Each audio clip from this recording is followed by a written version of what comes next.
ক্ষয়ক্ষতি হয় নাই, কারণ শ্রমিকরা সবাই অনেক আগেই বের হয়ে গেছে। আগুনটা লাগছে চট্টগ্রাম CBZ 5 নম্বর রোড স্মার্ট জায়গাটার সামনে আদম টেক্সটাইল। ফায়ার সার্ভিসের ইউনিট আছে, সবাই দৃষ্টি আকর্ষণ করতেছি, আপনারা সবাই চট্টগ্রাম CBZ 5 নম্বর রোডে চলে আসেন, খুব দ্রুত চলে আসুন। আগুন আউট অফ কন্ট্রোলে, আগুন ধীরে ধীরে শুধু বাড়তেছে, কমার কোনো চান্সই দেখতেছি না। প্রথমত আগুন একটা ফ্লোরে, একদম উপরের ফ্লোরে জাস্ট একটা কর্নারে অল্প করে ছিল আগুন, তখনই ওয়ার্কাররা সবাই বেরিয়ে গেছে আলহামদুলিল্লাহ। ওয়ার্কারের কোনো ক্ষয়ক্ষতি হয় নাই, কিন্তু আগুন আউট অফ কন্ট্রোলে।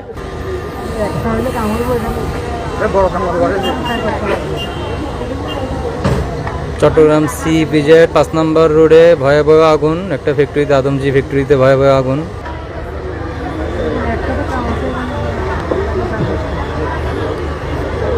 এখানে পানি মারলে কেমিক্যাল আছে। এখানে যেভাবে ফায়ার সার্ভিসের ইউনিট ট্রাই করতেছে, আসলে এই চেষ্টায় এই আগুনের কিছুই হবে না। এখানে আরও পদক্ষেপ নিতে হবে, আরও খুব দ্রুত পদক্ষেপ নিতে হবে।